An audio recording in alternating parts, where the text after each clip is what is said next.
Doon na tayo kinaiya ang tao nga bisan gani ang kinaiyahan ipakasama og tao. Sama pananglitan sa mga dunay panghitabo nga ingon ta makaigo kay kanato ato dayon ipasingalan ang kinaiyahan. Sama pananglitan example na ay mga baha nga karon kalitra kayo musulod o musugod dayon no na gamayng ulan baha dayon mananing unta kani mibalos na gyud ang kinayahan nga naman sa katawhan haligi ng mga musuyop unta sa ulan gisiminto man so wala na sila kasuyupan wala na makasuyop sa ulan mudit sunlag buhagay mabiyan ingon dayon ta sobra naman kainit karon ni balos na gyud ang kinayahan unsa may iyang gibaslan ang Mother Earth kita sa kuno ay nga naman abuso ra kaayo kita sa kinayahan. Ang unta nga dunay nagapandong kanato sa kapanaw-panawan ato man hinuon giputos sa mga pollutants no? Sa mga carbon dioxide no?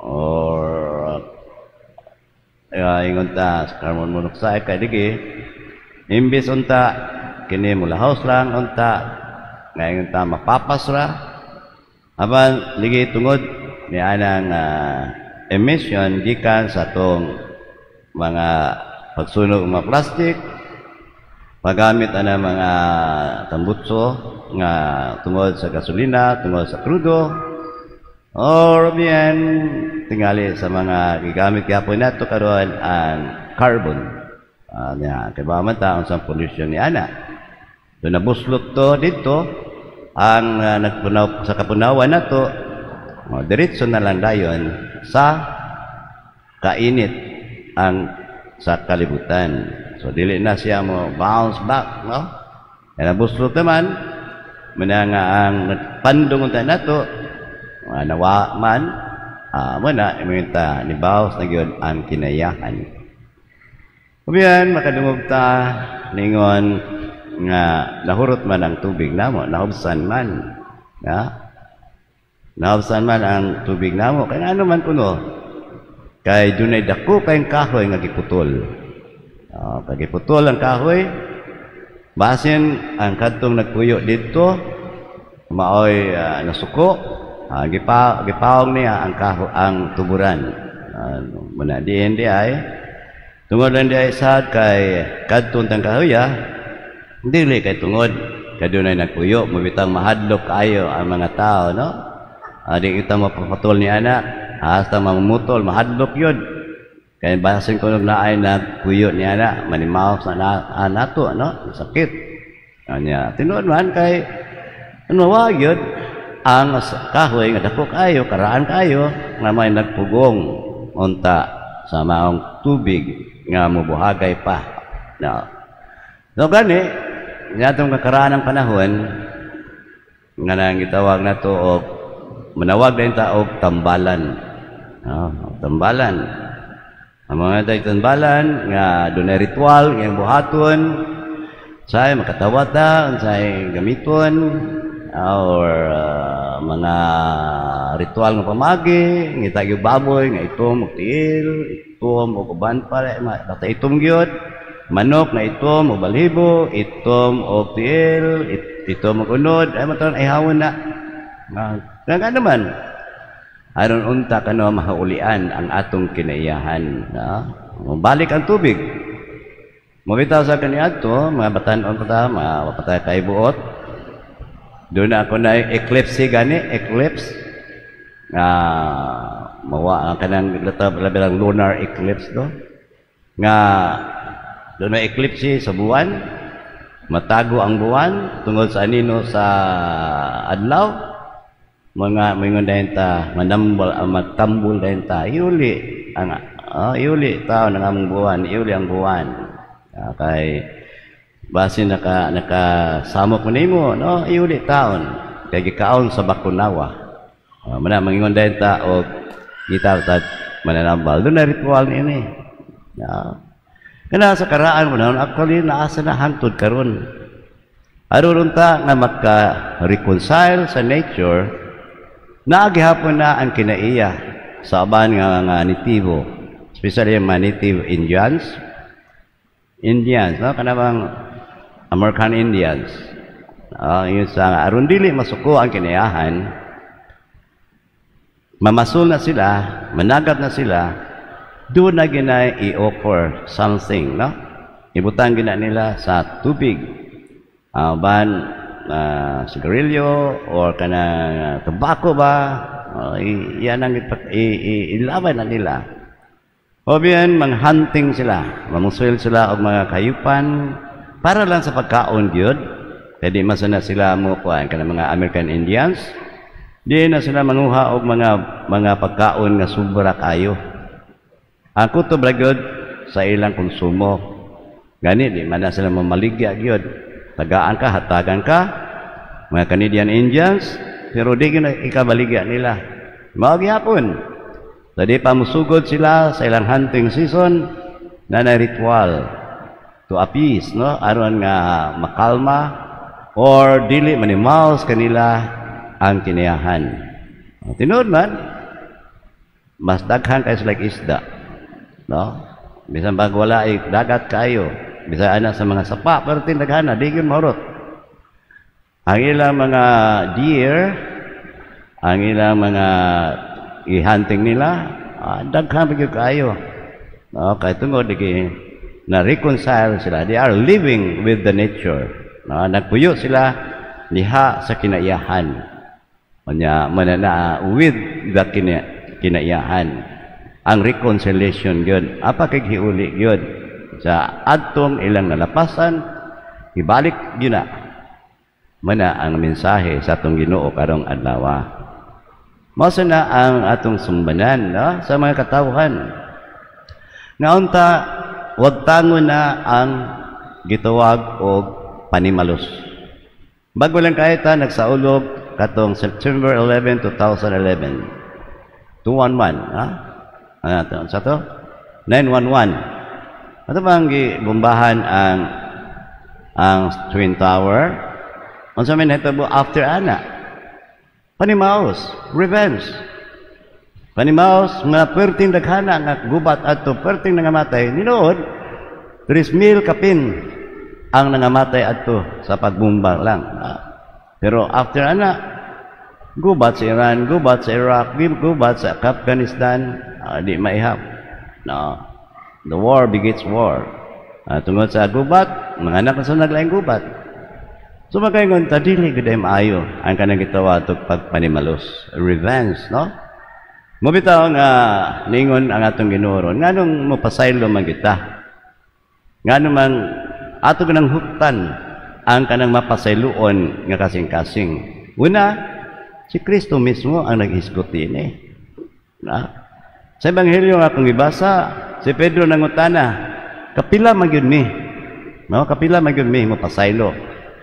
Nakabangutan si Pedro niini, kada may panahon nga si Kristo ningon, kung doon ay makasala ninyo, dialogo sa mo. May istorya ayo sa mo.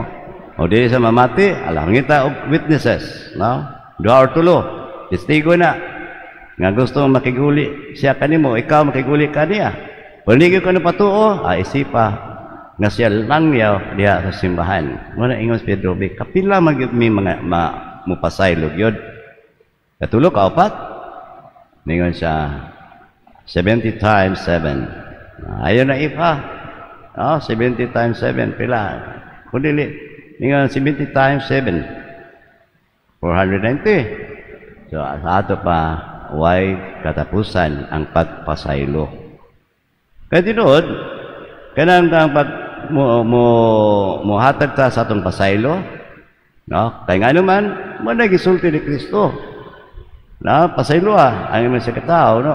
Ug sa ningon siya mo ni hinungdan no. Ngano adunay mga sumapa niya no sa kanang mga milagro niya.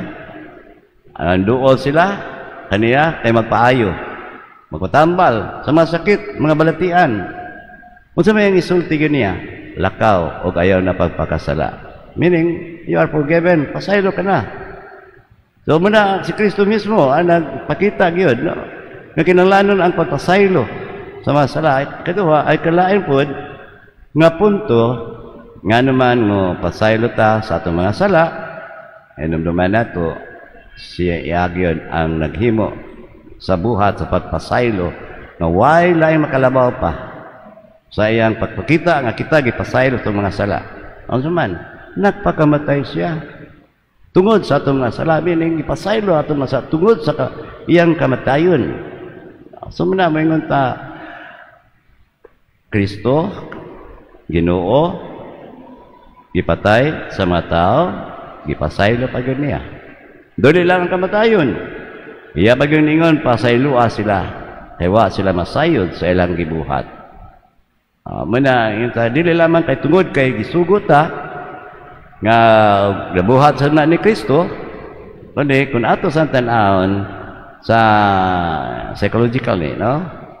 Tara bitaw maghuputa og kapungot, maghuputa og kalagot sa atong sikataw, mupunting na balik nimo. Ano naman?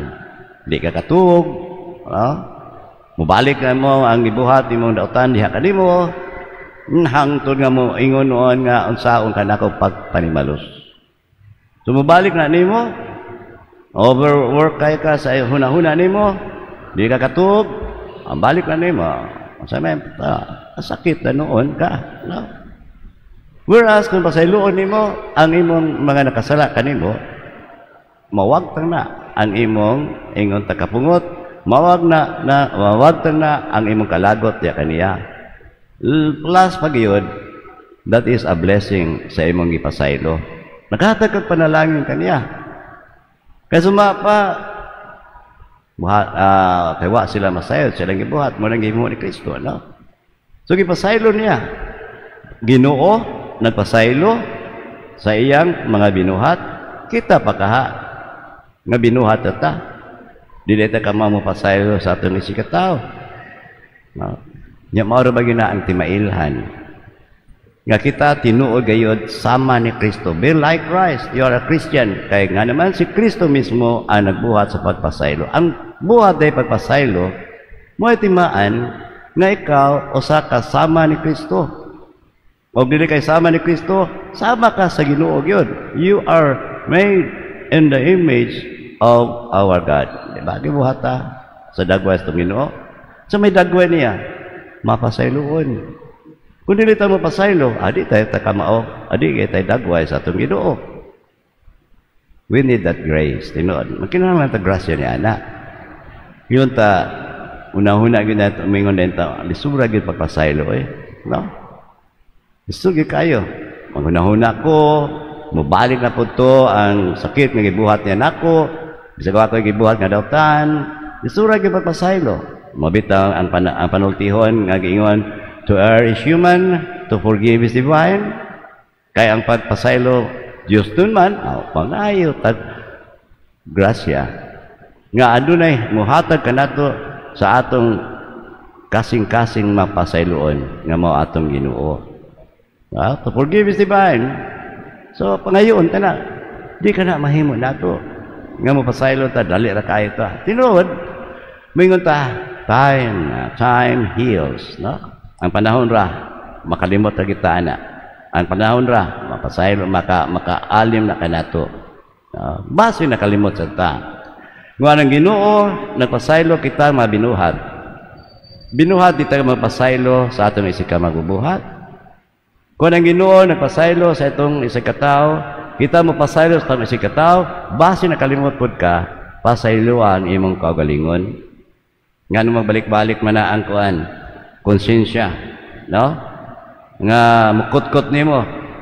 Una, doon na kay pagtuo. Ano pangani mo pasayos itong Ginoo diha sa santos nga pagkumpisal, gipasaylo ka sa imong Ginoo, ikaw mismo di ka mo pasaylo sa imong kagalingon. Mura o pangutana ta, naagapon na ang guilt. Kutkuton lang yapon ka. Kaya nga man, doon may usa ka tao wa mo pasaylo. Kinsa man ang wa mo pasaylo, ikaw mismo. Wa mo pasaylo ay mong kagalingon. Muna, balik lagi ta. Kay we are made in the image of God. Ang mapasayloan iya makani, nanginahal nga itagtabang nini. Nanginahal nga kita o mingon hinabang nga ang pagpasaylo maangko na to. No, labi na gayon, isipon na ni, nga nakahatag usab kita grasya o panalangin sa atong gipasaylo. Baala na, o dili angay nga pasayloon. Kinsa man tam hukom. Kinsa man tam hukom nga, dili na angay pasayloon. Kinsa man ta? Nang Ginoo gani, wagi mangutana. O sa imong kahagi kani adto, pasaylo dayon, ingon na. Itong mga makasara nga hinduol kaniya, masakiton nga miduol kaniya, kadaghanay mingon, lakaw na, ayaw na pagpakasala. So siya gani nang ingon nga, ayaw na pagpakasala. Lakaw na.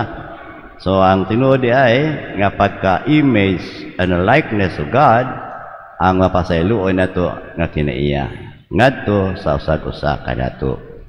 So muna gayon ang timailhan na bagyon, no? Murabagi na ang iyang dili kay timailhan, kundili ang kanang gitawag nato og sumbanan nato. Nga marabay ingon niya nga kung kamo nagpasaylo mo sa mga katao, gipasaylo kamo, mabitang gitudloan ta niya, mo na importante. Ang tudloan ta niya, unsa gitudlo niya, amana mo. Pasaylo kami sa mga sala, ingon nga kami nagapasaylo sa mga nakasala kanamo. Ato na ang i-internalize, no?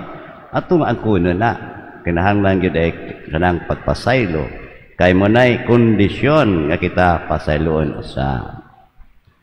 Manindo ko sa kita, aron ka magpadaya kita sa atong pagtuo.